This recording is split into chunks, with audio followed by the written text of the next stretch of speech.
Não, um prazer, mais uma vez, estar contribuindo para uma discussão sobre greve, que é o momento em que a categoria e a classe trabalhadora como um todo encontra a sua realidade, a sua identidade. Eu fiz algumas anotações para falar sobre conjuntura. É sempre um desafio a gente fazer contribuição numa conjuntura que está mudando em alta velocidade. Agora, vou pedir licença a vocês para fazer essa intervenção sentado mesmo, que eu não estou muito legal. E ainda me meti numa furada de dar aula sábado e domingo o dia inteiro, próximos. Então vou guardar energias um pouquinho. Eu queria começar a gente falar um pouco sobre a quantas anda a crise do capitalismo, a crise recente do capitalismo. O capitalismo é um sistema de organização da sociedade e um modo de produção da economia que pressupõe crises cíclicas permanentes. A recente, que ainda não está resolvida, teve impacto na economia forte em 2008, na economia norte-americana, e se espraia pelos países centrais e ainda está gerando seus efeitos. Então, para a gente não voltar muito no tempo, ainda mais para mim que sou apaixonado em história e tenho que me disciplinar, senão a gente sempre volta lá no século XVIII, vamos começar ali em 2008. E vamos falar um pouco sobre economia e indústria do petróleo nesse período. Tendo a crise em 2008, a crise ela afeta, sobretudo, a taxa de lucros e a taxa de lucros no capital financeiro, que é onde está o centro nervoso, o centro de gravidade da organização do atual capitalismo, já desde meados do século XX. O lucro dos caras é afetado e diminuído significativamente. Qual a resposta do capital? É mais do mesmo. Nos Estados Unidos e Europa Ocidental, o que a gente viu do capital reagindo à crise foi voltar aos velhos primários da economia neoliberal e que significam, em essência, tirar parte do dinheiro público que era destinado à garantia de direitos sociais e carregar esse investimento para o lucro dos capitalistas, sobretudo do sistema financeiro, num segundo momento de quem no capitalismo industrial tem peso político. Isso é velho, isso é antigo e isso é fabricado. A gente precisa desnaturalizar a necessidade de resposta, a necessidade de apertar os cintos, que são opções políticas que são feitas a todo momento. Tem vários estudos sobre a crise do estado do bem-estar social, com variação nos nomes, na Europa Ocidental, à época do surgimento do neoliberalismo com a Margaret Thatcher, que apontam que a crise, a suposta crise do estado do bem-estar social, é uma crise fabricada. Na verdade, você estava vivendo no capitalismo central uma queda significativa e sucessiva da taxa de lucros, e nada mais era do que a necessidade de carregar recurso público para o lucro das empresas. 2014, concretamente, é o ano em que a produção mundial do petróleo, a curva da produção mundial do petróleo, ultrapassa a curva da demanda mundial do petróleo. Isso é concreto e tem uma linearidade nisso, não é só a redução da demanda chinesa. Segundo, é um ano em que, na matriz energética mundial, as fontes energéticas novas e renováveis estão aumentando sua fatia na pizza. E estão sendo cada vez mais significativas. A demanda do maior consumidor de energia hoje, nos Estados Unidos, é suprida por uma matriz energética que tem hoje 6% da sua demanda garantida por energia solar e eólica. 6% da demanda energética dos Estados Unidos é coisa pra caramba.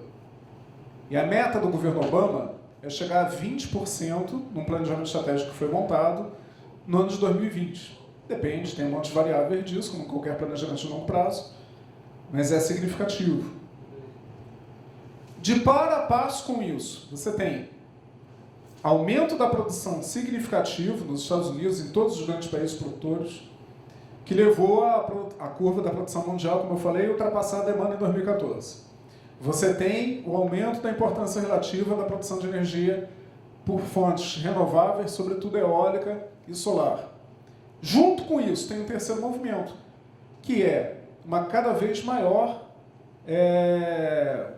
cada vez maior, aproveitamento energético das fontes fósseis.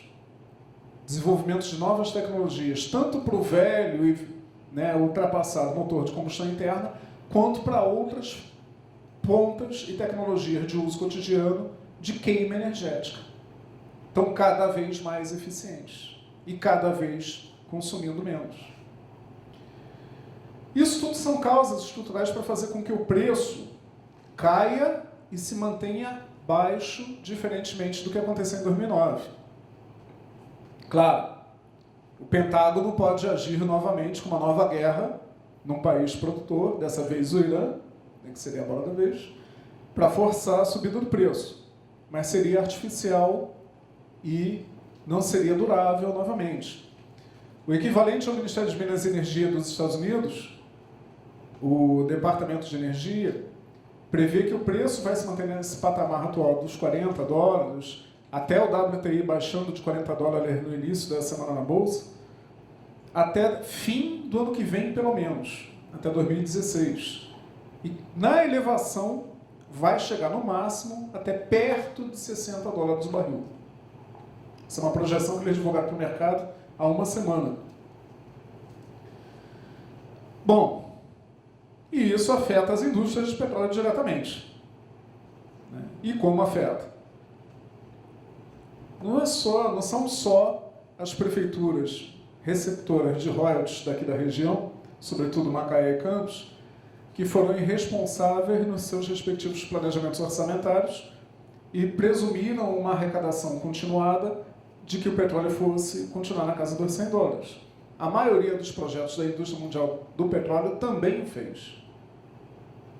E essas empresas estão recuando significativamente.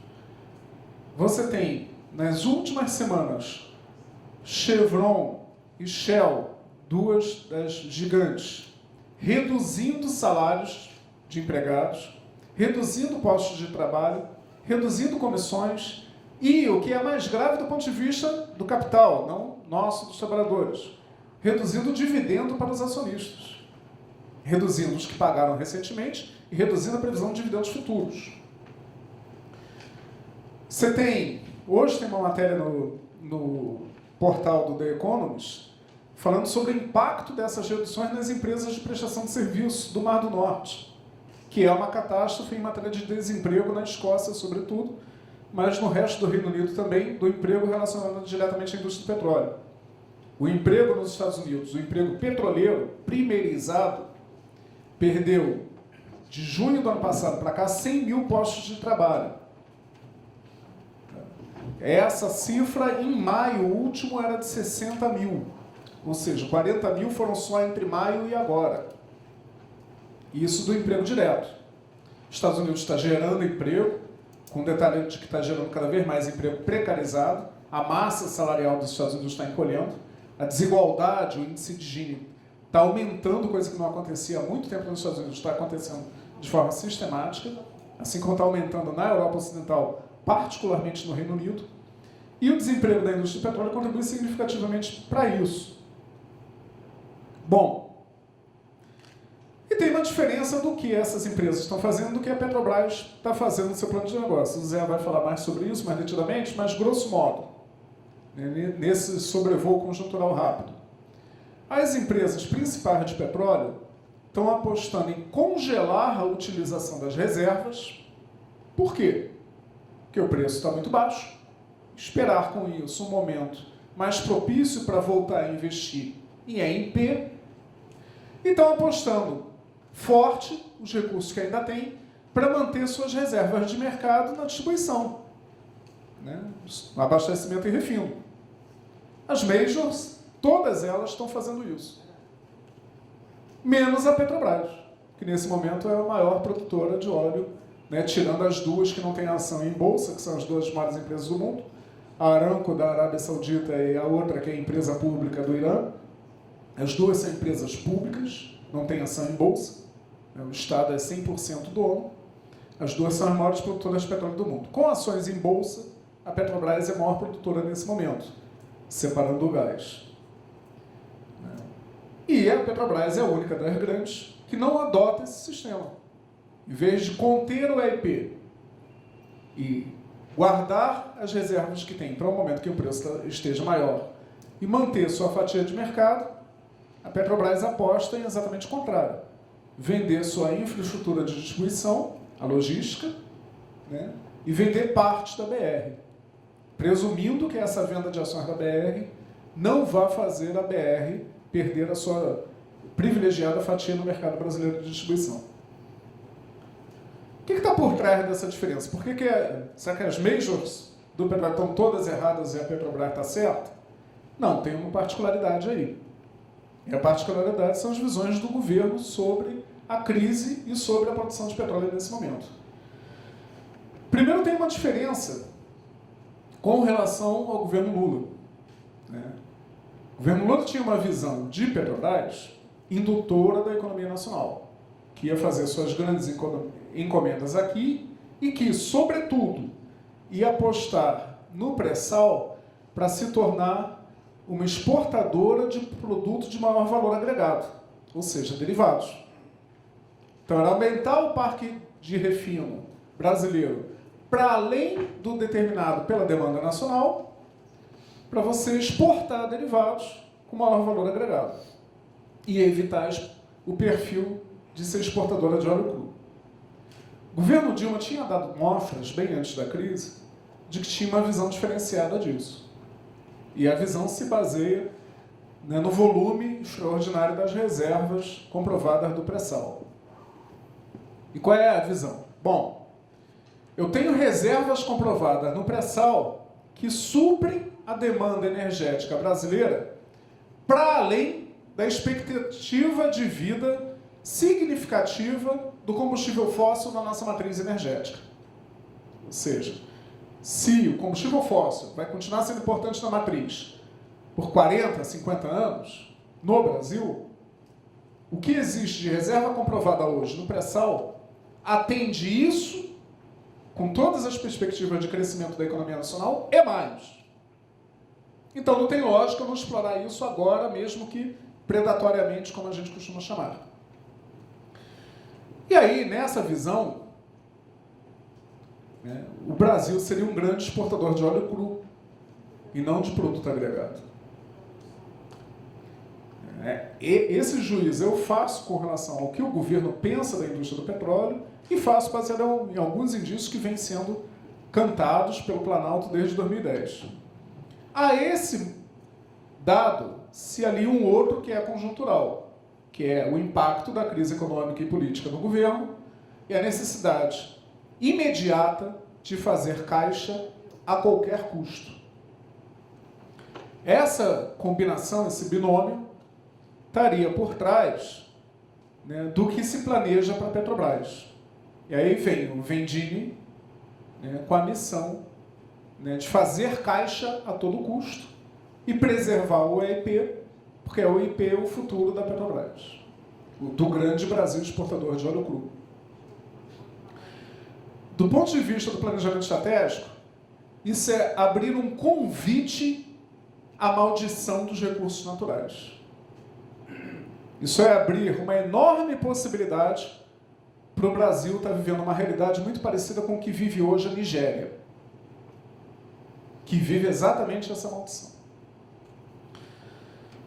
Bom, consequências disso. Como é que, se o quadro é esse, como é que a gente pode reagir? É curioso que o cenário, né, muita gente na imprensa começou a descrever o momento como uma tempestade perfeita, crise perfeita. Aí a economia brasileira, né, no meio desse caos todo, sofre um impacto também significativo, que é o do receio de uma crise chinesa. Está nas manchetes dos jornais e a gente deve ter leitura atenta disso, porque é o seguinte: não se compara com a crise de credibilidade de títulos no mercado financeiro vivida nos anos 90, que quebrou o Brasil e que começou na Rússia. Quando a Rússia deu um cambalacho no pagamento dos credores, os investidores internacionais correram para liquidar os títulos existentes, o Brasil tinha uma relação absolutamente irresponsável e proibitiva entre dívida pública externa e PIB e orçamento da União, e aí o Brasil quebrou. Foi uma das 3 vezes que o Brasil quebrou nos 8 anos de Fernando Henrique. Não comparem uma eventual crise chinesa com essa crise, não tem nada a ver, seria muito pior. Por quê? O que tem garantido a balança comercial brasileira, vergonhosamente, nos últimos anos, tem sido os commodities. Como se nós fôssemos um velho país colonizado, exportador de matéria-prima, né, um modelo que a gente vivia até antes da industrialização. E, vergonhosamente, porque a gente não conseguiu dar conta de mudar essa política, do ponto de vista macro. Né? Ou seja, aquilo que eu falei no início da inovação tecnológica, induzida pelo Estado, o Estado brasileiro, nos últimos 20 anos, não conseguiu dar conta de alavancar uma inovação tecnológica, né, para transformar o país num grande exportador de manufatura. Uma crise interna na China afeta seus 4 maiores fornecedores, diretamente. Quais são os 4 maiores fornecedores? Austrália, em primeiro lugar, de quem mais vende para a China a cada ano. Austrália, em primeiro lugar. Coreia do Sul em segundo, Japão em terceiro, Brasil em quarto.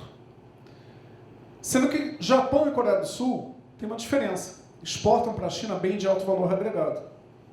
Bens tecnológicos para servirem de base para a produção industrial chinesa. A Austrália e o Brasil exportam commodities.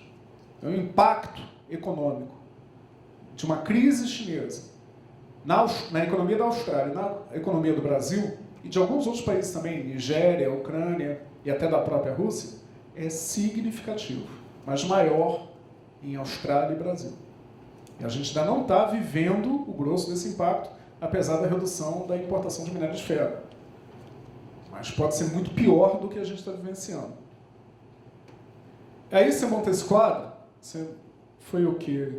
Foi essa semana, eu ia falar semana passada, não, foi segunda-feira, numa dessas maldições tecnológicas que a gente está vivenciando, que potencializam a nossa carga de trabalho para 36 horas por dia, que são os grupinhos do Zap Zap. Né?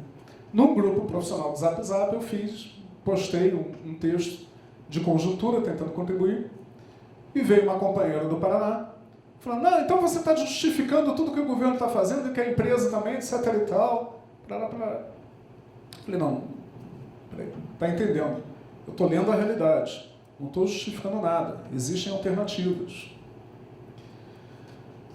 Negar a crise para construir uma saída para a crise é a melhor maneira de você desacreditar o teu discurso e a tua proposta. Você tem que reconhecer o que está acontecendo. De pé do reconhecimento do que está acontecendo, aquilo que o governo do Brasil está fazendo para enfrentar a crise é o melhor que pode? Não. É a saída neoliberal.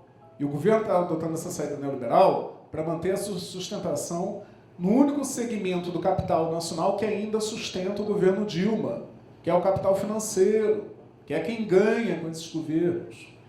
Capital financeiro, já falei aqui várias vezes, orçamento da União realizado em 2014.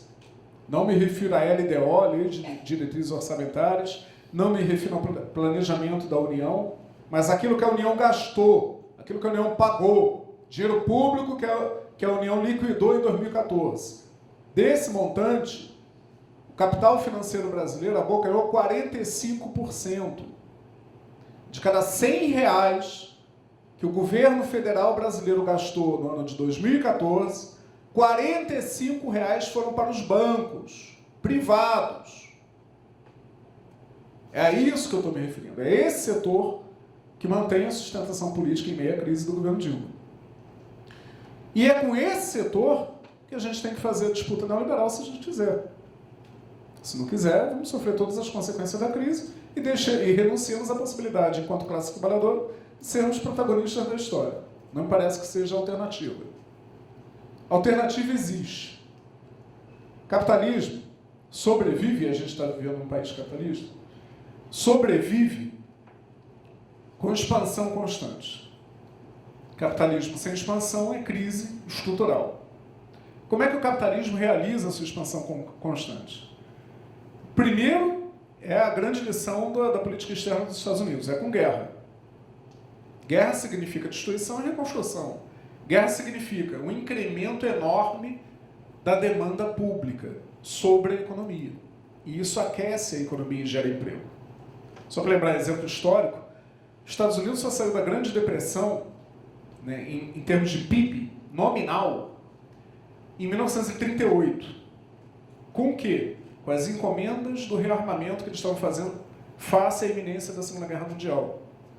Eles passaram 9 anos com um PIB menor do que o de 1928 por causa da crise de 29. A curva do PIB americano só vai superar a de 1928 com as encomendas que o governo Roosevelt faz de navios de guerra, aviões, etc. E essa lição os gringos aprenderam direitinho e continuam, quando necessário, fomentam guerra para isso. Outro mecanismo de expansão do mercado necessário ao capitalismo é o da inovação tecnológica. E até hoje funciona lá a terra do livre empreendimento, a terra do capitalismo perfeito livre mercado. Toda inovação tecnológica significativa que aconteceu nos Estados Unidos vem das Forças Armadas. Toda, sem exceção. É encomenda ou desdobramento de encomenda do governo federal americano, que impulsionou ondas de renovação e desenvolvimento tecnológico, gerando novas demandas, e com essas demandas gerando um novo mercado de consumo e expandindo o capitalismo. E com o novo mercado, do ponto de vista não qualitativo, que é a renovação via inovação tecnológica, mas do ponto de vista quantitativo, botar mais gente para dentro do mercado. Se você pegar, não precisa pegar economista de esquerda, não. Se você pegar economista alternativo indiano, dá para listar meia dúzia. O Prêmio Nobel de Economia da Coreia do Sul, de uns 3, 4 anos atrás, e falar para ele sobre a realidade brasileira, a primeira saída que o cara vai pensar é o seguinte: tem que expandir o mercado interno. É colocar mais gente, com mais distribuição de renda, com mais salário para consumir mais. E isso são os caras que estão falando de fora. Tem o Mars Pockman aqui falando isso também e vários outros. Mas o governo prefere adotar a linha da Escola de Chicago, por razões de sustentação política. Bom, e o quarto e último meio que o capitalismo tem de expansão constante é dos gastos supérfluos, de tornar importante o gasto supérfluo, sobretudo da propaganda. Então você veja como a guerra é importante nisso tudo, porque a guerra continua, assim como a ópera reunia antigamente todas as outras artes, a guerra ela consegue articular todos os mecanismos de expansão do mercado. Ela tem que distribuir renda para ter mais soldados e famílias de soldados, ela tem que inovar tecnologicamente e ela faz gasto supérfluo, incentiva o gasto supérfluo com propaganda, além das próprias encomendas bélicas. A gente não vai declarar revanche, né, ou o massacre total do Paraguai para sair da crise.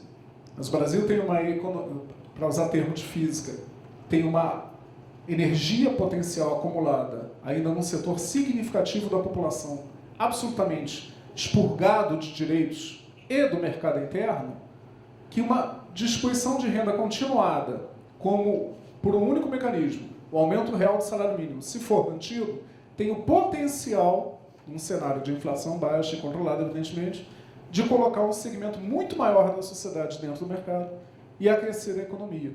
É uma saída muito mais realizável para a crise do que o ciclo vicioso em que está lançado o governo do Brasil.